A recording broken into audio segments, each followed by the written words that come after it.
Wendy Capellán, economista, y Leimi Lora, que es abogada. Ellos están con nosotros porque este debate sobre la modificación de la ley de seguridad social, lo que estaba anteriormente, que es la petición del diputado Botello, que se ha hecho popular por las actividades que encabeza, convenciendo a las personas de la conveniencia de que se le devuelva un 30% de los ahorros de su fondo de pensiones. Entonces este tema ha, digamos, creado un escenario de participaciones que yo muy creo que llegó a un interesante. punto de no retorno ya ese tema. O sea, el tema del 30%, de mi punto de vista, vi que se metió la iglesia, el padre Castro de Higüey, Sí. vi que crearon un movimiento tipo 4% en la ADP.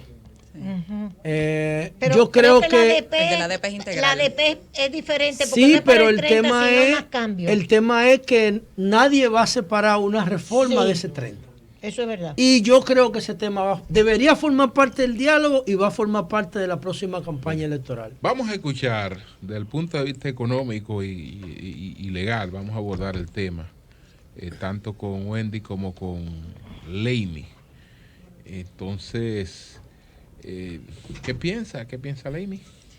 Bueno, muy buenos días a todos. Muchísimas gracias por la invitación. Realmente el tema del 30% es un tema que yo entiendo que va a diluirse en cualquier momento. ¿Se va a diluir? Sí, yo entiendo que sí, porque con la reforma integral ya de la ley 8701 se tú colocará una perspectiva tú distinta. escuchas por qué las damas no eran para estar calladas en las asambleas. Yo estoy de acuerdo. Plantea la misma. Según la Biblia, usted no puede hablar. Que las mujeres que callen en la Al asamblea. contrario, el protestantismo tiene más pastoras Bueno, que adelante, pastores. adelante. La muestra de que las mujeres son... No, es una realidad. O sea, cuando ya se habla de una modificación integral de ley, el tema lo que va es a poner en perspectiva de la gente cuáles son los aspectos de mejora que sí tiene el sistema previsional en estos momentos, y creo que es un momento idóneo, porque no recuerdo desde hace quizás desde el año 2001, que se generara un pacto social buscando justamente garantizar el consenso de todos los sectores que participamos de la sociedad, que podamos exponer nuestros puntos de vista con relación a lo que es la ley de seguridad social, que incluye el tema de pensiones, y garantizar entonces lograr aquellos puntos, aquellos aspectos que deben revisarse.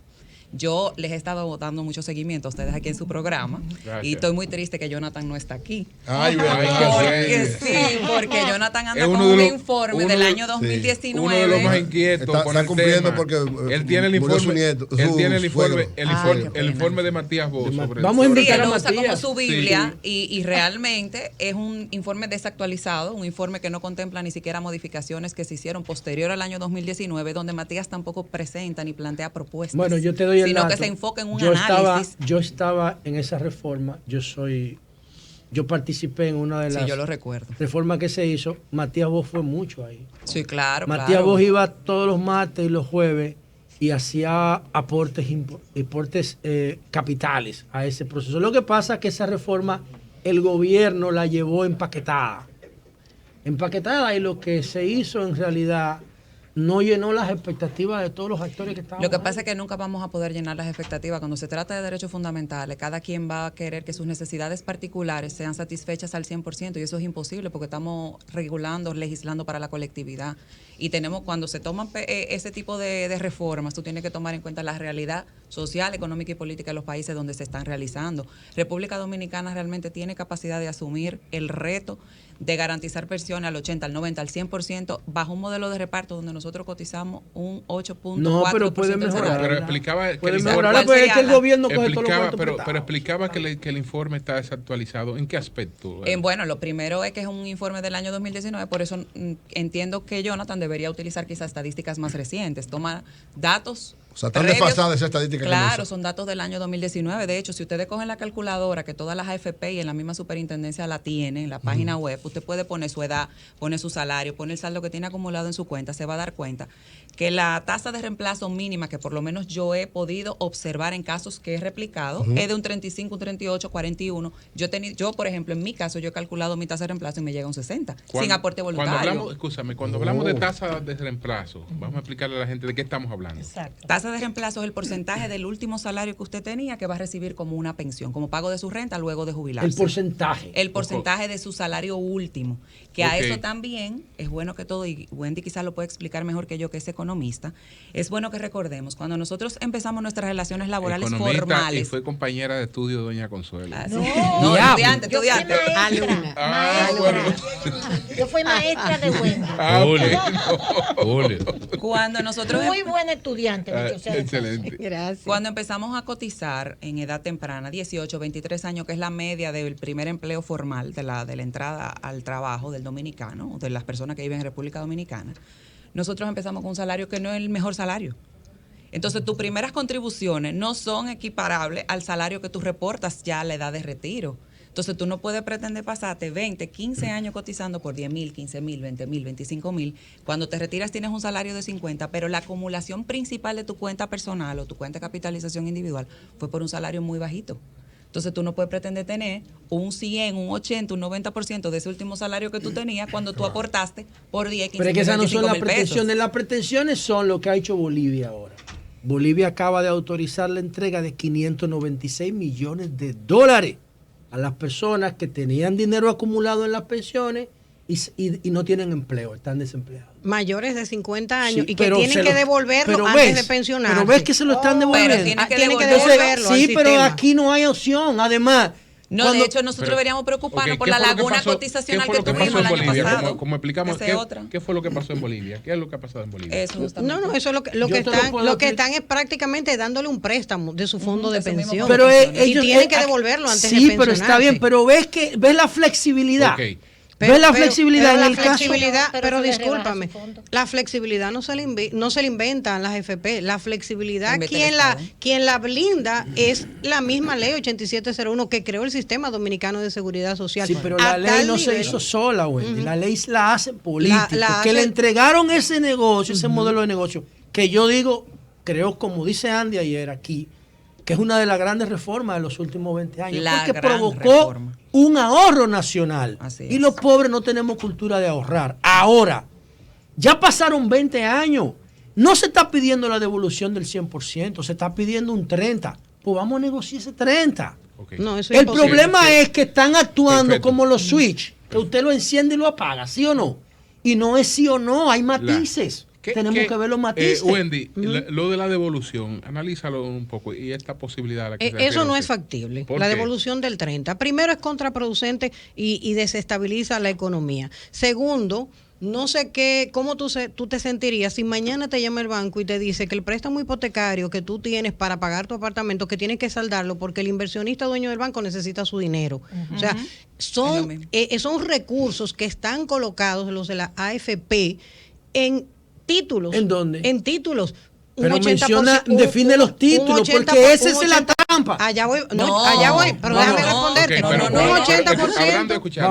Un 80% están en Ministerio de Hacienda y Banco Central, que pagan, sí, espérate, pero pagan una rentabilidad muy alta. ¿Tú sabes por qué? Porque las AFP me están dando en mi cuenta de capitalización individual un margen más o menos de entre un 11.11%. Si yo hoy tengo 500,000 pesos y lo llevo a plazo fijo a un banco, me van a dar una tasa entre un 2.8% y que el mismo dinero del pueblo. Es el pueblo que no está pagando eso. Pero están bien invertidos. Es el pueblo que está pagando los mismos intereses de los fondos. Es que justamente pero están bien colocados el dinero. No, oigan qué pasa, señores, oigan qué pasa. Punto número 1, está expresado en peso el dinero.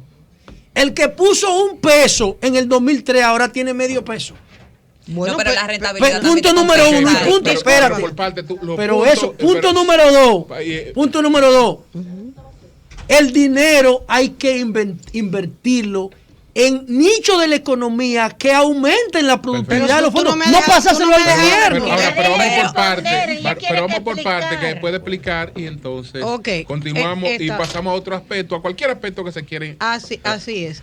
Están invertidos en títulos que me dan una alta rentabilidad. Me están dando un 11% comparado a la banca comercial, que me da un 2.8% si yo pongo el dinero a plazo fijo. Lo otro, si bien es cierto que el 80% de ellos están invertidos empleados en bonos del Ministerio de Hacienda y del Banco Central están ahí porque están dando mucho dinero. Porque si estuvieran otros instrumentos, dan un poquito menos. Pero sí hay proyectos que están generando empleo, que crean la actividad económica la está dinamizando. Yo te voy a decir, Parque Eólico Los Cocos. ¿Tú lo has visto cuando tú vas a Villa de las Águilas? Sí. Tú has visto el Parque Eólico Enriquillo, sí. Proyecto Larimar, Consorcio Energético, Punta Cana, Macao, hoteles en Miche, peajes, carreteras. En la cantidad privada también en acciones. Todos son proyectos privados. Tú tienes el fideicomiso. Cuando tú miras el volumen, el 70, el 80 se lo lleva el gobierno para pagar la deuda de Banín. Oigan lo que yo estoy diciendo. Pero a mí no me importa lo que tú. Cuando tú metes, no es por ti, no es a ti que yo te estoy diciendo. Pero cuando tú metes dinero en el banco, tú no le preguntas al banco a quién se lo está prestando. Bueno, adelante, no, eso señor. es para subsidiar. Julio, yo quiero saber primero, antes de seguir, Julio, ¿ustedes representan, son parte de alguna entidad, de alguna organización? No, yo soy abogada independiente. Lo que pasa es que tengo la vida entera trabajando en seguridad social. Yo de hecho, trabajaba para el Estado Dominicano hasta el año 2019. Yo fui consultora del Consejo Nacional de Seguridad Social como parte de consultora del BID prestada al Consejo de Seguridad Social. Fui coordinadora del proyecto de creación del seguro de desempleo. Que si tuviéramos el seguro de desempleo, que no quiero profundizar en ese tema. Bueno, porque la ley lo manda. La ley 8701 en su artículo 50 mandó a crear un seguro de desempleo supuestamente a los 18 meses de entrada en vigencia de la ley y no se ha creado porque todo tiene que ser mediante un acuerdo tripartito y al igual que las AFP tiene que haber una contribución de los trabajadores y de los empleadores y ese dinero se iría a una cuenta de capitalización individual y cuando uno está en una situación cesante como esta que se ha producido en la economía, se supone que tú vas todos los meses lo que ha impedido eso. Es decir, a eso. No quiero profundizar en eso, pero sí le estaba respondiendo a José La Luz que hay dinero invertido en proyectos que están generando riqueza. Ahora, pero tú no le que el mismo dinero del Estado también se utiliza para garantizar bienestar y progresividad. Espérate, está hablando ella, está hablando tú. Ahora, vamos a ella y tú le preguntas sobre el tema. Adelante. No, que justamente con el tema que plantea el señor La Luz, del 80% que está en bonos y instrumentos financieros del Estado, Banco Central y Hacienda, ese mismo dinero se utiliza para muchísimas cosas que son lo que garantizan el desarrollo y la estabilidad económica nacional. Por ejemplo, en tiempo de pandemia, 40.000 millones se utilizaron para poder pagar los subsidios y se colocaron en bonos que generan rentabilidad al ahorrante previsional y al mismo tiempo se pagaron los subsidios del trabajador suspendido. Entonces, no podemos denigrar ni decir. ¿Cuál es el rol de la AFP? Administrar el dinero y colocarlo. Pero el dinero lo tiene el gobierno, ¿qué es lo que administra? Oigan lo que yo quiero decir. Pero es que el problema no es tan simple. El tema no es tan simple. Que garantiza que el Estado no tome las decisiones de manera política. Pero no solo, las inversiones tampoco las hace la AFP alegremente. No, yo entiendo. Las AFP tienen una comisión clasificadora. Sentido de contrapeso. Por eso, por ejemplo, está la superintendencia. Pero hay, por ejemplo, que yo no entiendo por qué no se aplicó nunca. Le ha resultado más fácil al Estado darle a cualquier persona, que muchas veces son pequeños emprendedores, hasta que están en la informalidad, pero que ganan mucho dinero, un seguro gratuito a ellos y a su familia, que funciona y que tiene mayor cobertura que el seguro de salud pagado. Entonces, no hemos podido poner en práctica el contributivo subsidiado cuando debía ser tan simple como decirle a cualquiera que tenga una actividad. No es tan simple. Porque la gente quiere pagar voluntariamente. Adelante, Wendy. Pero no es más fácil que yo date gratis y decir, págame una parte.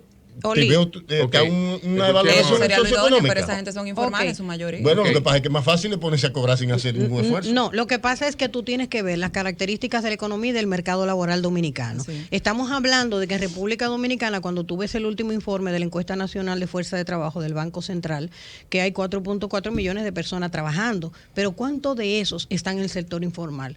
Un 42%. El 58% está en el sector informal de la economía. Y cuando tú ves las estadísticas de la Superintendencia de Pensiones, te dice, hay 4.4 millones de afiliados al Sistema Dominicano de Seguridad Social. ¿Qué te dice eso? Esos son afiliados, gente que en algún momento cotizó, salió del mercado laboral y tiene una cuenta abierta, pero cotizantes activos, hay solamente 1.8 millones de trabajadores. O sea, que eso te dice a ti, te desnuda la realidad que nosotros tenemos, que una alta tasa de rotación laboral, y eso también es lo que explica que por qué las tasas de sustitución son también bajas, porque la gente rota, a veces no entra todo un año, no cotiza permanentemente. La estabilidad en el empleo en República Dominicana es muy baja, si tú la miras con relación a la economía. Sí, y también tú comparas los países desarrollados, que siempre son el referente. Estamos hablando de que en las principales economías la informalidad ronda entre el 6, 7, 8, 9, 10, 12%, lo más alto que llega en los países desarrollados. Sin embargo, la informalidad aquí es 58%. Y cuando te vas a la región de América Latina, Chile es el país que tiene un 29% de informalidad, que es la más bajita de toda la región. Pero cuando tú miras Perú, Bolivia, Colombia, Argentina, todos los demás países se mueven un rango desde Chile más bajito con 29 hasta un 65%, y nosotros estamos en el sándwich con un 58%. Pero además aquí hay una informalidad de clase media.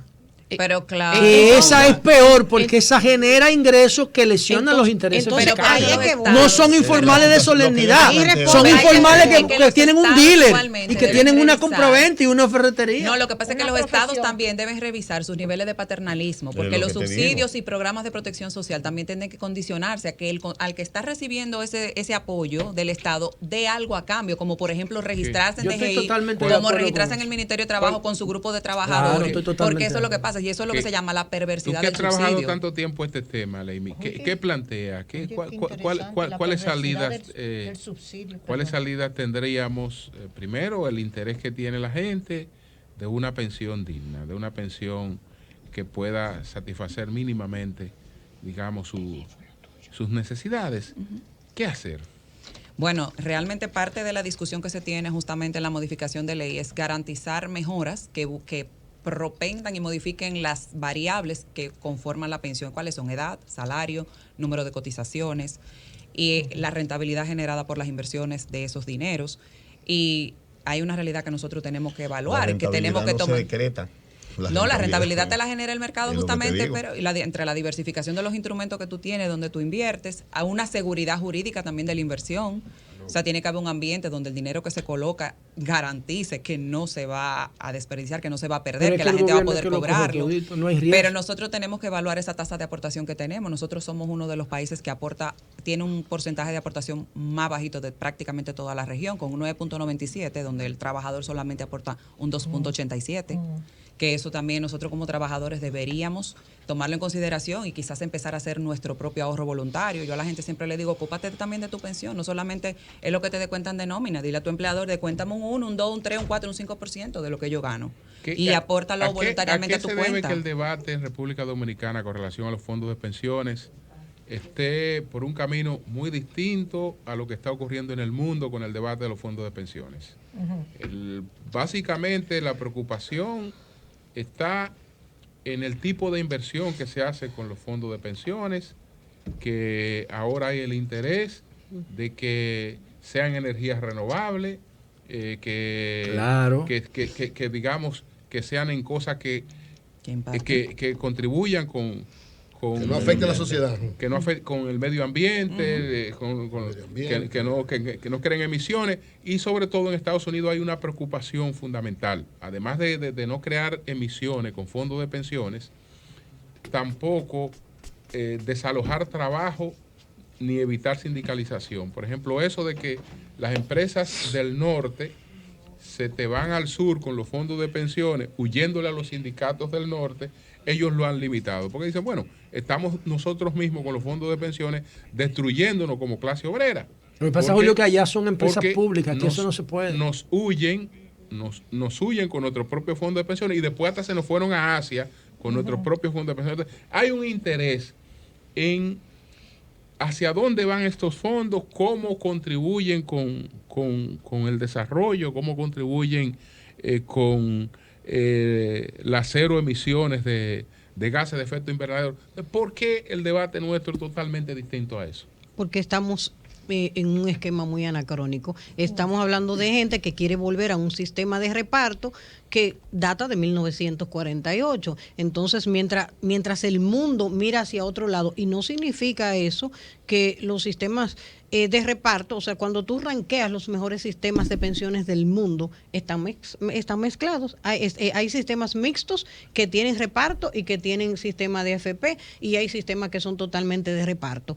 Y en esos países estamos hablando de que son tasas de aportación que rondan entre el 33, 28, 30%, y nosotros aquí, los trabajadores, estamos aportando un 3% y los empleadores aportan un 7%. O sea, es que el debate está mal enfocado. Siempre hay alguien que vive mirando hacia atrás en vez de mirar cómo nosotros mejoramos el sistema que nosotros tenemos, lo aplatanamos y entendemos que es poquito. Mira, yo te voy a decir una cosa, los 10 países mejor rankeados en cuanto a al sistema de pensiones tienen la mayoría una tasa de reemplazo. 6 de ellos están entre un 45, 50, 50 y pico, pero tienen altísimas tasas de cotización.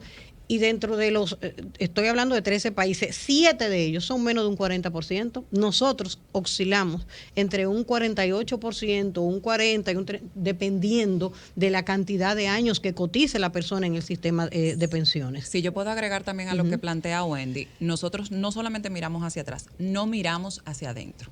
O sea, no miramos lo que comprende nuestro sistema de pensiones actualmente. Por ejemplo, mucha gente no sabe que el sistema solamente ofrece pensiones mínimas. Las AFP no pueden pagarte una pensión que no es equivalente al salario mínimo más bajo del sector privado. La gente siempre habla que hay pensiones 5,000, 8,000 pesos. Eso no existe. Pudieron haber pensiones 5,000, 8,000 pesos cuando el salario era 5,000, 8,000 pesos. Y de hecho, esas pensiones de 4,000, 5,000 pesos son de reparto de personas que estaban afiliadas o a la 37981, que es la de servidores públicos, o a la 1896 del IDCS, que todos sabemos que en el IDCS obligatoriamente solo se afiliaban el trabajador que recibía un salario mínimo.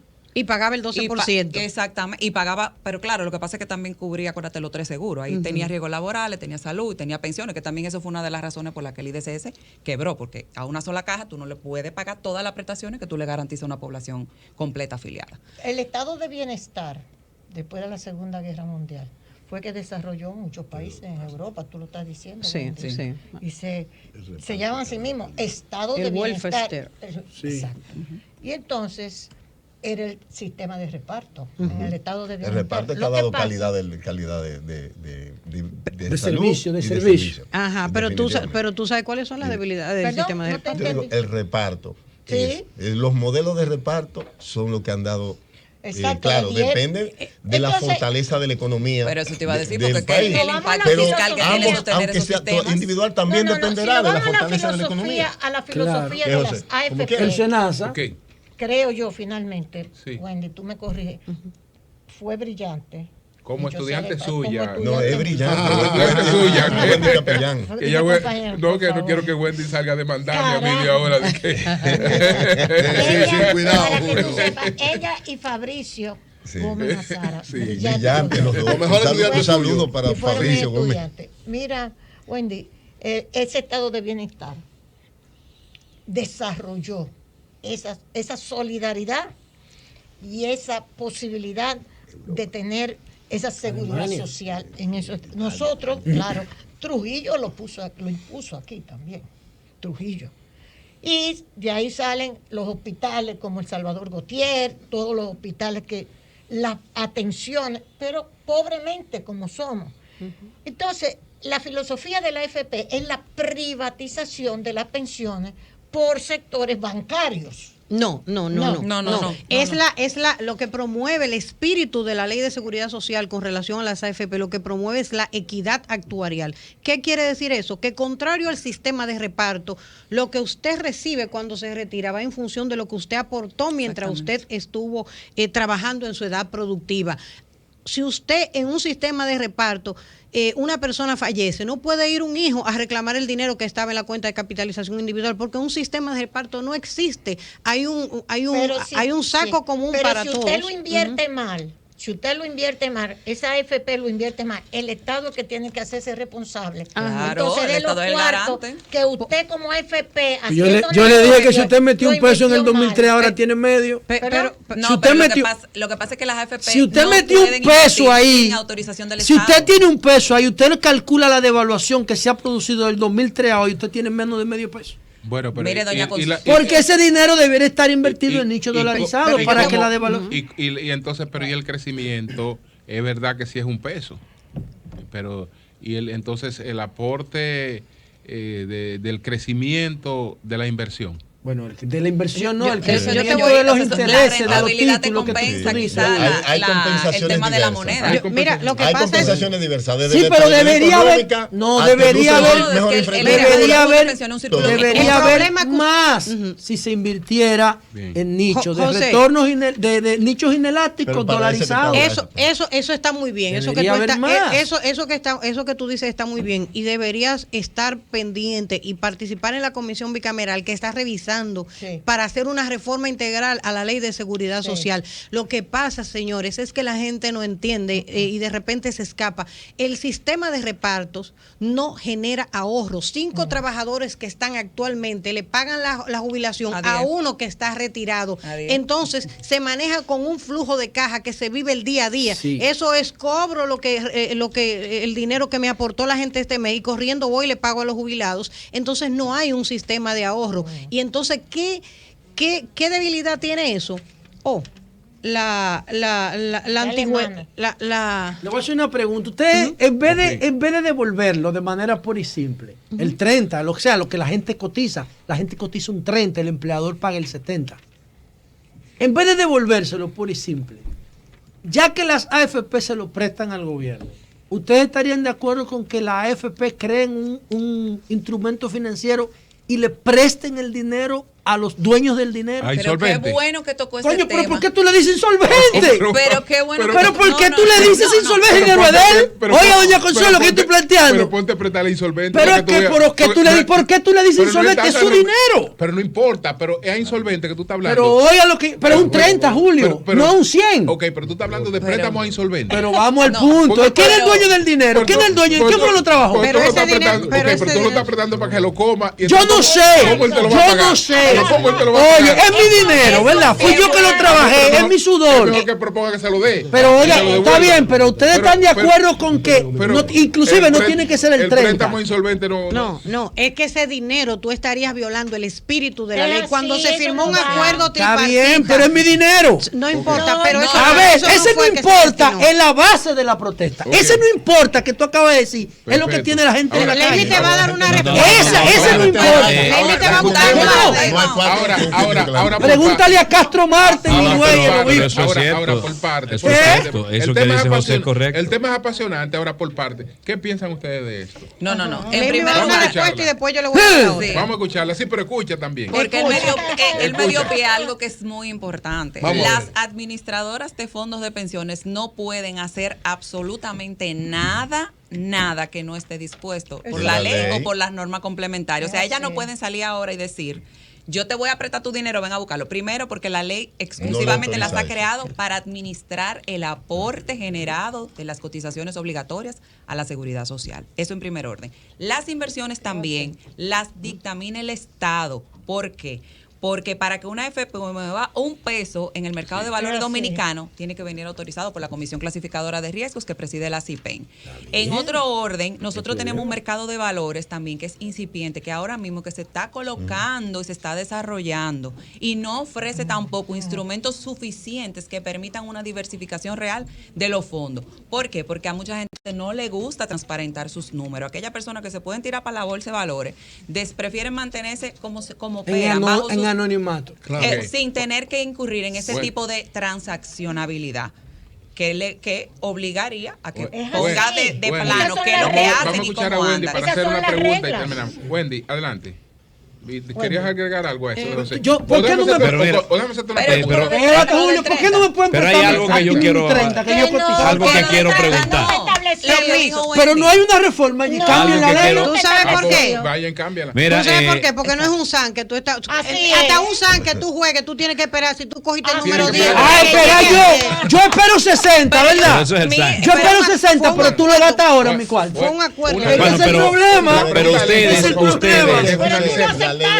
ustedes como expertas, como conocedoras del tema, no ofrecen ninguna sugerencia, ninguna propuesta que pueda acomodarse a los reclamos, porque hay que pensar que esto surge justamente en medio de esta crisis. Se va a joder. Este debate surge en medio de la crisis propia de la situación económica de la gente. Yo tengo Entonces, eso también tiene implicaciones políticas. En Chile, pero decían que no. Hoy en Bolivia, no están devolviendo en Bolivia hoy. Mi sugerencia, vamos a escuchar que le preguntó sugerencia, vamos a escucharla.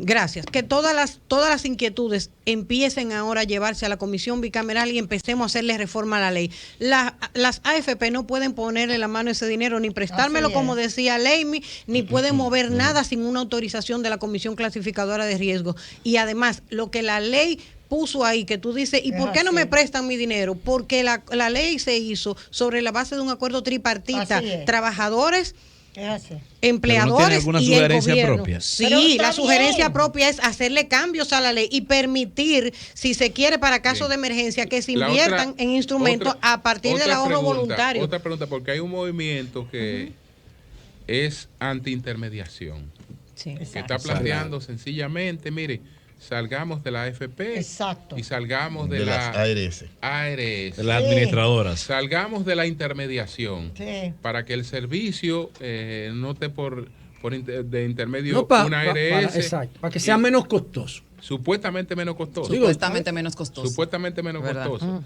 Pero vamos a ver, ¿qué piensan ustedes del tema de la intermediación? Me parece a mí que si un administrador, que es una AFP, por cada peso que ella se gana, a mí me da 13, no es un mal negocio. No. Y ya que yo empecé a cotizar, y lo voy a decir aquí, en el año 1987, yo era una carajita y trabajaba en Pidoca. Y yo no sé dónde está un peso de ese dinero. Y yo voy a querer volver a un sistema que no me garantizó nada y que yo no sé dónde quedó el dinero que yo aporté. Obviamente se lo pagaron a un jubilado porque el sistema de reparto no generó ahorros. Entonces, lo que hay que hacer es arreglar la ley, aplatanarla, flexibilizarla para que me permita, mediante un ahorro voluntario en casos de emergencia de salud, de educación, o yo comprar un apartamento, una casa, me permita girarle a una parte de ese ahorro voluntario que no afecte lo que es de mi retiro. ¿Tú sabes por qué? Porque la ley fue creada por un acuerdo tripartito. Y ese acuerdo se puede cambiar. Perdóname. Pero hay que cambiarlo. Esos acuerdos ustedes saben cómo se trabajarlo. Entonces, del dinero que yo tengo en mi cuenta de capitalización individual, de eso yo solo aporté el 13%, porque el 53.8% es la rentabilidad que me dio la AFP y un 32% fue lo que aportó mi empleador. Yo no puedo cambiar el espíritu de la ley, porque ese dinero fue para mi retiro. Y si el espíritu está viciado. Está bien que se cambie. Bueno, por eso es lo que yo estoy planteando. Porque el espíritu tiene un truco. Trabajemos en la ley. Bueno, señores, gracias a Wendy Capellán y gracias a Leimi Lora. Y mire, díganle a esa AFP que cambien la estrategia, pero lo van a perder todo. No van a perder nada. Díganselo que cambien la estrategia, porque ese tema va a ser parte de la campaña, Ese tema es atractivo para los trabajadores, por eso fue que el PLD se jodió. Bueno, se echó 900,000 trabajadores en contra. Yo quisiera agregar algo con relación a eso. Y es que recientemente se aprobó la ley que establece las APP. Las alianzas público-privadas. La seguridad social es el primer ejemplo en República Dominicana de alianza público-privada. La gestión privada ha sido eficiente, ha sido transparente. Usted puede ver los estados financieros, usted puede ver el rendimiento de sus inversiones, usted puede recibir sus estados de cuenta. Y creo que romper tú aquí los micrófonos no debemos perder eso de vista. Bueno, pues gracias a Wendy Capellán y gracias a Leimi Lora. No, yo se lo voy a hacer fuera de la...